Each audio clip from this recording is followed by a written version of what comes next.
Activity 6. Why you'll soon be playing Mega Trillions. Neglect of probability.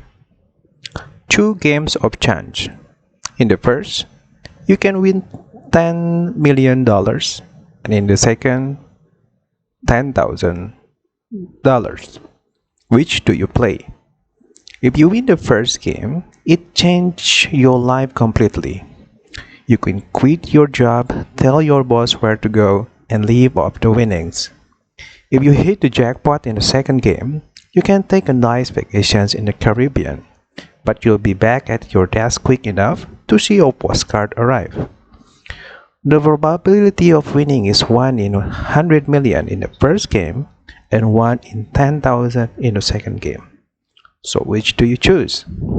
Our emotions draw us to the first game, even though the second is 10 times better. Objectively consider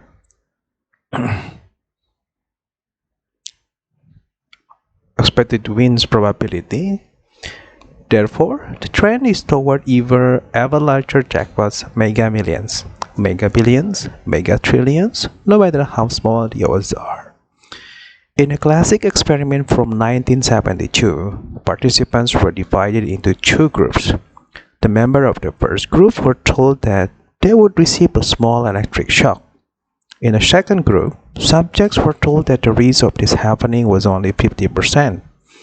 The researchers measured physical anxiety, heart rate, nervousness, and sweating, or etc., shortly before commencing. The results were, well, shocking. There was absolutely no difference. Participants in both groups were equally stressed. Next, the researchers announced a series of reductions in the probability of a shock for the second group, from 50% to 20%, then 10%, then 5%. The result? Still no difference. However, when they declared they would increase the strength of the expected current, both groups' anxiety level rose. Again, by the same degree, this illustrates that we respond to the expected magnitude of an event, or the size of the jackpot or the amount of electricity, but not to its likelihood. In other words, we lack an intuitive grasp of probability.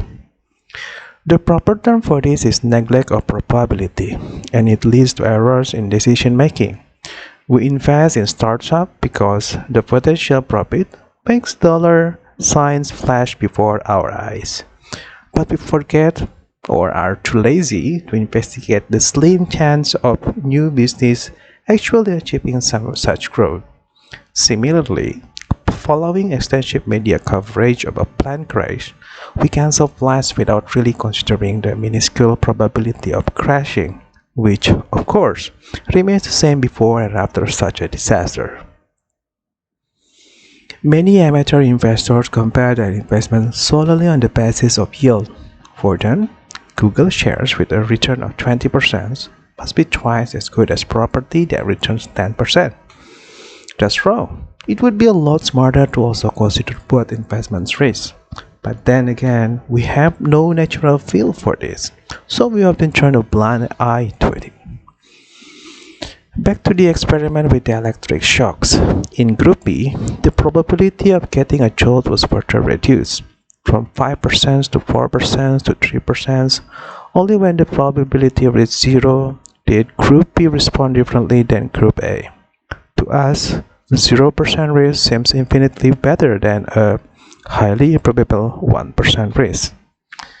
To test this, let's examine two methods of treating drinking water. Suppose a river has two equally large tributaries.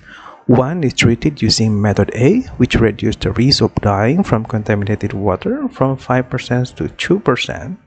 The other is treated using method B, which reduces the risk from 1% to 0%.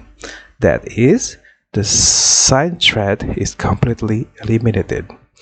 So, method A or B?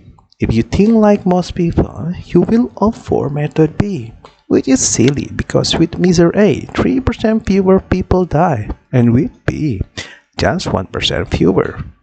Method A is 3 times as good. This fallacy is called the zero risk bias. A classic example of this is the US Food Act of 1958, which prohibits food that contains cancer-causing substances. Instituted to achieve zero risk of cancer, this ban sounds good at first, but it ended up leading to the use of more dangerous but non-carcinogenic food additives. It is also absurd. As Paracelsus illustrated in the 16th century, poisoning is always a question of dosage. Furthermore, this law can never be enforced properly since it is impossible to remove the last banned molecule from food. Each farm would have to function like a hyper-sterile computer chip factory, and the cost of food would increase 100-fold.